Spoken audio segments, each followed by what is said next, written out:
트럼프 미국 대통령의 일방주의식 외교가 이어지고 있습니다. 우크라이나를 향해 종전 압박을 강화하고 있는 가운데 지난 주말에는 우크라이나 젤렌스키 대통령을 면전에 두고 전례 없는 외교적 충돌이 벌어졌습니다. 네, 이어서 오늘은 우크라이나에 대한 무기 지원을 전면 중단하라는 명령까지 내린 것으로 전해졌는데요. 자세한 내용 류재복 해설위원실장과 함께 짚어보겠습니다. 어서 오십시오. 어서오세요. 자, 우선 파국을 맞았던 지난달 28일 상황부터 좀 보겠는데요. 미국과 우크라이나 정상회담 장면부터 보고 대담 시작하죠. He's all dressed up today. You're gambling with World War III. You're gambling with World War III. And what you're doing is very disrespectful to the country, this country, that's backed you far more than a lot of people said they should have. You should be thanking the president for trying to bring an end to this conflict. And do you think that it's respectful to come to the Oval Office of the United States of America and attack the administration that is trying to prevent the destruction of your country? Either we're going to end it or let him fight it out. And if he fights it out, it's not going to be pretty. Because without us, he doesn't win. I'm very thankful to Americans for all your support. You did a lot. I'm thankful to President Trump and to Congress bipartisan support. And I hope that the president on our side together with us. 네, 정상회담 치고는 상당히 거친 표현이 오간 것 같은데 구체적으로 어느 지점에서 이렇게 충돌한 거죠? 그러니까 정상회담의 모두 발언이거든요. 대개 두 정상이 만나면 모두 발언이라는 걸 하지 않습니까? 예. 그러면 이제 한 정상이 뭐 몇 분 정도 얘기하고 다음 정상이 얘기하고 이제 취재진 나가주시죠 하고 이제 회담이 본격적으로 열리는데 저 모두 발언 시간이 한 50분 정도 됐는데요. 7분 정도를 저렇게 둘이 뭐 싸웠다고 저는 보지 않고요. 예. 젤렌스키가 일방적으로 당했죠. 왜냐하면 부통령까지 나서서 막 그 젤렌스키를 공격을 했으니까요. 예. 영국의 텔레그래프가 주먹을 휘두르지 않아서 다행이다 이렇게 얘기할 정도로 사실은 무슨 정상회담이니 외교적 행사니 이런 얘기가 좀 어려웠고요. 예. 젤렌스키가 미국에 간 거는 광물 협정에 서명을 하기 위해서 간 겁니다. 그런데 이제 젤렌스키는 광물 협정에 서명하는 대신에 우리 안전을 좀 보장해 줘야 되지 않겠느냐 이랬는데 트럼프 대통령이 완전히 무시하고 당신들 안전에 대한 얘기를 하지 않고 무조건 광물 협정에 서명해라 이런 식으로 몰아붙이게 된 거죠. 그래서 저렇게 되면서 실질적인 회담 자체가 열리지도 못했고요. 예. 대개 정상회담 하면 같이 사진도 찍고 뭐 식사도 같이 하고 뭐 이런 식의 행사도 있는데 다 취소되고 젤렌스키 대통령이 오후 1시 40분쯤에 거의 쫓겨나듯이 백악관을 떠난 그런 일이 벌어진 겁니다. 예, 언급하신 것처럼 정상회담이라고 하기에는 뭔가 부족해 보이는 정상회담이었는데 유례를 찾기가 굉장히 힘들어 보이거든요. 지금 이에 대해서 뭐 다른 나라 이제 외교계나 언론들은 어떻게 보고 있나요? 그 영국 일간 가디언이 뭐라고 했냐면 그 체르노빌 원전 폭파 사건 아시죠? 네. 그 현대사에서 가장 그 비극적인 사건으로 뽑히는데 이게 우크라이나 땅에 있는데요.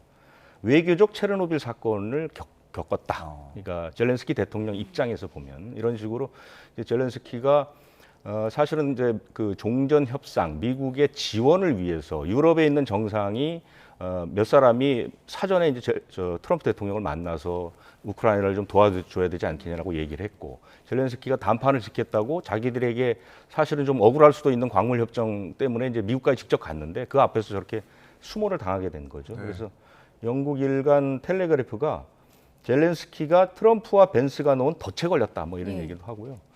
트럼프 대통령의 저런 무모하고 그 불순한 태도에 대한 비판이 미국 언론들이 많이 나왔습니다. 그래서 미국 리더십의 부끄러운 실태다 뭐 이런 얘기도 나오고요. 예. 스나이더 미국 스탠퍼드대 교수는 트럼프는 고립주의자이자 제국주의자다.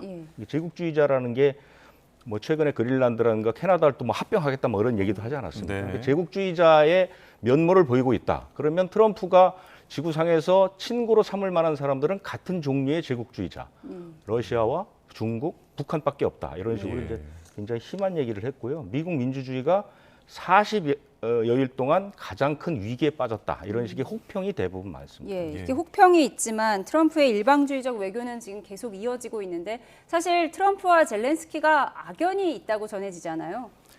그러니까 2019년인데요. 그 바이든 전 대통령의 둘째 아들이 헌터 바이든이라고 있는데 이 사람이 이제 말썽을 많이 부린 걸로 유명했는데 이 바이든이 부통령으로 있던 2014년부터 5년 동안 이 헌터 바이든이 우크라이나에 있는 기업에서 이사로 재직을 했습니다. 그래서 당시에 이제 2019년 당시에 그 당시 트럼프 대통령 1기 때 이 트럼프 대통령이 바이든을 보니까 바이든이 이제 다음번 나와 이제 맞수가 될 것 같으니까 미리 우크라이나에 있는 그 젤렌스키 대통령한테 전화를 걸어서 자, 이 부분을 좀 조사를 해줘라. 그러니까 바이든 대통령의 차남 헌터 바이든의 어떤 비리가 있을지 모르니까 국가 차원에서 조사를 좀 해라. 이런 식으로 얘기를 하고 만약에 너희들이 조사하지 않으면 니네들한테 대한 지원을 끊어버리겠다. 뭐 이런 식으로 얘기를 했는데 젤렌스키가 한마디로 거절을 해버렸습니다. 그래서 트럼프 입장에서는 굉장히 수모를 당했고 이걸로 인해서 하원의 그 탄핵 소추까지 당했거든요. 그래서 이제 트럼프 입장에서는 젤렌스키에 대한 구원이 있었고 지난해 이제 한참 그 선거 운동할 때 젤렌스키가 바이든의 고향을 방문했습니다.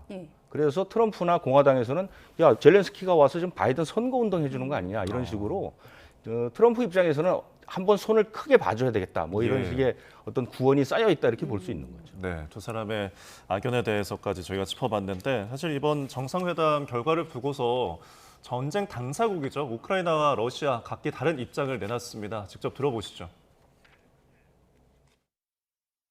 З нашого боку ми готові підписувати. Я, чесно кажучи, думаю, що і Сполучені Штати будуть готові. Напевно, потрібен час проаналізувати якісь речі.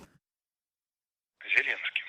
И очевидно, что сделать это будет непросто. Ну и кроме того, конечно же, очень важно, чтобы кто-то заставил самого Зеленского поменять позицию. Он не хочет мира. Кто-то должен заставить Зеленского захотеть мир. Если это могут сделать европейцы, честь им и хвала. 네. 공개적으로 면박받고 예정됐던 광물협정 조인식도 하지 않았는데 그럼 이제 완전히 광물협정은 무산됐다고 봐야 하나요? 그렇지는 않은 것 같고요. 광물협정은 미국의 입장에서 보면 상당히 좀 속된 말로 날로 먹을 수 있는 거죠. 광물협정이라는 게 뭐냐면 우크라이나가 그 유럽에서 최빈국입니다. 가장 못 사는 나라이고 전쟁을 치렀으니까 황폐돼 있잖아요. 그렇죠. 그런데 광물은 굉장히 많습니다. 그래서 이 광물을 채취를 해서 이익을 얻으면 그 이익의 절반을 미국과 우크라이나가 공동으로 조성한 기금에 넣어놓자. 그리고 나서 이 기금을 미국과 우크라이나가 같이 쓰자 이런 거거든요. 우크라이나 입장에서 보면 아니 우리 광물인데 미국이 와서 절반을 가져가겠다 하는 어찌 보면 굉장히 억울할 수 있죠. 그렇죠. 그런데 그 액수가 5천억 달러 정도까지는 같이 모아보자 이거거든요. 그럼 그 5천억 달러면 우리나라 돈으로 720조 원인데 2022년에 러시아가 우크라이나를 공격한 다음에 미국이 우크라이나에게 지원한 금액이 한 1,300억 달러쯤 됩니다. 그러니까 4배쯤 되는 거거든요. 그리고 이 기금을 이용해서 뭐를 하냐면 우크라이나 재건을 하거든요. 그러면 트럼프가 좋아하는 미국 기업이 들어가서 그 돈을 가지고 우크라이나를 재건하면서 돈을 벌겠다는 얘기거든요. 그러니까 이제 젤렌스키 입장에서는 뭐냐? 그러면 이 정도의 협정을 맺으려면 안전 보장을 해줘야 될 거 아니냐. 그런데 이 광물 협정에 미국은 끝까지 안전을 보장하겠다라는 문구를 넣지 않았습니다. 애매모호하게 최선을 다해보자 이 정도로 마무리를 했거든요. 그럼에도 불구하고 젤렌스키가 들어왔단 말입니다. 그런데 그 트럼프 대통령은 끝까지 안전 보장에 대한 얘기를 하지 않고 트럼프를 계속해서 공격함으로써 어찌 보면 젤렌스키를 궁지에 몰아넣지 않았느냐 뭐 이런 그 비판들이 나오고 있습니다. 네, 결국은 안전 보장. 러시아가 한 번 더 이제 전쟁을 일으키지 않겠다라는 그런 보장이 좀 전제가 돼야 될 것 같은데 지금 그 당사자인 러시아는 이번 정상회담이 이제 끝난 다음에 계속 조용한 상태거든요. 아무래도 좀 간접적인 이익이 있어서 그럴까요? 푸틴 대통령은 뭐 공식적인 얘기를 한 건 없고요. 뭐 외교부 대변인이나 이런 사람들이 뭐 젤렌스키를 광대다, 쓰레기다 뭐 이런 식으로 이제 했고 곧 우크라이나 푸틴 대통령이 트럼프 대통령에게 전화를 걸어서 우크라이나의 정권 교체를 건의할 것이다. 뭐 이런 얘기까지 나오는데 그런데 이제 푸틴은 사실은 이번 사태를 굉장히 즐기고 있고 미소를 짓게 됩니다. 왜 그러냐면 이 문제는 우크라이나와 러시아의 전쟁에 국한된 문제가 아니고 러시아의 끈질긴 서진 정책, 그러니까 유럽을 향한 영토 확장과 헤게모니의 확대, 이 부분에 굉장히 그 도움이 되는 그런 이 회담이 됐거든요. 조금 설명을 드리면 이번 사태로 우크라이나는 미국으로부터 안전 보장을 전혀 받지 못한 상태에서 러시아의 그 군사적이나 비군사적인 영토 확장에 그대로 노출될 수밖에 없거든요. 우크라이나는 일부 러시아가 점령한 땅에서 이미 괴뢰 정권을 세워서 예. 러시아가 사실상 영향을 끼치고 있는데 러시아는 원래 목표는 그거였는데 트럼프 대통령이 이런 행동을 보임으로써 이렇게 되면 우크라이나를 다 먹을 수도 있겠구나 이런 생각을 할 수 있고요. 또 하나는 네. 뭐냐면 예. 러시아하고 국경을 맞대고 있는 이른바 옛날 소련 영토들, 몰도바, 발트 3국 이런 나라죠. 폴란드 이런 나라. 이런 나라들도 같은 방식으로 공격할 수가 있다. 그러면서 영토를 확장할 수 있는 거예요. 왜냐? 지금 유럽이 굉장히 궁지에 몰리게 됐거든요. 네. 미국의 도움을 전혀 받지 못하니까 그러면 미국 내에서 유럽 내에서 나토를 중심으로 해서 러시아와 맞설 수 있는 힘이 계속해서 빠지게 되니까 예. 러시아는 마음 놓고 영토를 확장할 수 있는 거죠. 근데 이런 질문이 들어옵니다. 발트 3국은 나토 회원국인데 네. 그거는 나토 회원국끼리는 영토를 침범당하면 자동 개입 조항이 있거든요. 이때 필요한 것이 러시아의 비군사적 옵션이라는 게 있습니다. 그게 예. 뭐냐면 핀란드라든가 우크라이나에서 러시아가 보였던 그 안에 친러 정당을 만들어서 네. 그 나라의 사회를 분열시키고 러시아 정당을 만들고 그 정당으로 하여금 친러 정권을 수립하게 되는 그러니까 비군사적인 방법을 활용할 수 있는 여지도 굉장히 넓어졌다. 예. 그래서 러시아로서는 이번이 어찌 보면 가장 우크라이나 전쟁이 벌어진 3년 동안 가장 즐거운 그 순간이었다. 예. 이렇게 평가하는 외신도 많습니다. 예, 유럽을 향한 헤게모니의 확장으로 푸틴 러시아 대통령이 미소를 짓고 있을 것이다. 이렇게 분석을 해주셨는데 그래서 미국에서 홀대를 받은 젤렌스키가 영국에서는 환대를 받았잖아요. 네. 지금 유럽의 입장은 어떤 거죠? 유럽은 계속해서 우크라이나를 도와야 된다. 그건 당연한 것이죠. 왜냐하면 자 지금 우크라이나라는 그 방어비역이 사라지고 아까 제가 말씀드린 것처럼 몇몇 나라가 러시아의 영향권 안에 들어게 되면 유럽과 러시아가 사실상 국경을 맞댈 수 있는 상황이 오는 겁니다. 예. 그건 굉장히 두려운 것이죠. 그렇기 때문에 유럽은 계속해서 우크라이나를 지원하면서 러시아의 영향력 확대를 막고 있었거든요. 그런데 이게 지금 거치게 되니까 영국이나 프랑스는 아주 거칠게 트럼프를 공격하고 있죠. 하지만 그것이 실질적으로 어떻게 공격할 것이냐. 아마 수단은 없는 것이죠. 왜냐하면 트럼프는 어쨌든 이념이나 지금까지 우리가 해왔던 미국이 전 세계 평화를 수호하는 수호자의 역할, 네. 또 유럽이 2차 대전 후에 사실은 미국이 만들어온 평화 구축 체제 안에서 유럽이 사실상 향유하고 있었는데 앞으로 이제 그런 자신들에게 쏟아졌던 혜택들이 사라지게 됐기 때문에 예. 어찌 보면 유럽의 속내는 지금 우크라이나를 걱정할 때가 아니라 예. 당장 우리가 어떻게 될지를 걱정해야 되는 그런 시점이거든요. 그래서 예. 유럽은 상당히 어렵게 되고 이런 것들은 사실은 바로 100년 전에 비슷한 그런 그 상황들이 벌어졌습니다. 미국이 그 세계 평화를 위해서 적극적으로 나서지 않는 동안 네. 유럽은 러시아의 침입도 받았고 뭐 일본의 침입도 받았고 이런 일들이 벌어졌었거든요. 그렇기 때문에 유럽으로서는 상당히 위기감을 지금 느끼고 있다 이렇게 볼 수 있는 거죠. 예. 지금 이 정상회담이 끝난 지 사흘 만에 그러니까 오늘 발표된 내용을 보면은 트럼프 대통령이 우크라이나에 대한 군사 지원 잠정 중단, 완전한 중단을 명령을 했잖아요. 지금 전쟁 중에 이런 명령이 내려진 건 어떤 의미가 있을까요? 그러니까 이제 점점 극단적인 그 옵션들이 나오는 거죠. 예. 트럼프 대통령은 항상 상대방이 깜짝 놀랄 만큼 엄청난 그 제안을 하거나 그 제재를 한 다음에 예. 이제 협상에 들어가는 그런 방식이잖아요. 이번에도 마찬가지죠. 그러니까 젤렌스키가 우리가 마련한 협상장을 박차고 나가? 그럼 너 한번 끝까지 예. 한번 고통을 느껴봐. 그럼 지금 우크라이나가 가장 고통을 느낄 수 있는 게 뭡니까? 무기 지원이죠. 예. 지금 우크라이나의 무기는 55%는 스스로 자기들이 이제 만들기도 하지만 20% 정도는 미국이 지원을 해주고 25%를 이제 유럽으로 받거든요. 근데 미국이 지원하는 그 공격력, 그다음에 후방 보호의 무기들이 상당히 좋은 게 많습니다. 그 뭐 에이테크스 미사일이나 이런 네. 것들 있죠. 지금 봄이 되면 우크라이나 전장이 이제 얼음이 녹기 때문에 질척거리거든요. 그래서 이게 육상군들이 다니기가 어려운데 이때 미사일이 굉장히 효율적인 공격 무기가 되는데 이런 것들을 이제 없애버리는 거고요. 그 다음에 공중 방어 시스템이라고 우리 이스라엘 공격했을 때 공중 방어 예. 시스템 한번 보셨잖아요. 네. 이런 것들도 미국이 이제 대주고 있는데 이런 것들이 빠지고요. 지금 더 중요한 건 뭐냐면 앞으로 지원을 하지 않겠다는 게 아니라 지금 우크라이나로 가고 있는 무기도 다 중단. 그럼 20%가 갑자기 빠져버리는 거잖아요. 그렇죠. 빠져버리는 네. 거예요. 지금 우크라이나 땅에 있는 미국 무기를 뺀 나머지는 다 안 되는 겁니다. 지금 폴란드 같은 데다가 무기를 쌓아놓고 지원하려고 대기하고 있는 물량, 이미 배에 실려 있는 물량 이런 것들 다 빼버리겠다는, 안 주겠다는 거거든요. 네. 그렇게 되면 우크라이나가 뭐 지금 저 군사 전문가들은 이 정도면 여름까지 버틸 수 있을까? 아니면 그 전에 버틸 수 없을지도 몰라? 뭐 이 정도의 분석이 나오고 네, 있죠. 지금 젤렌스키의 정권 교체론까지 트럼프 대통령이 꺼내 들었잖아요. 그럼 지금 젤렌스키 대통령은 어떤 입장을 취할 걸로 보세요?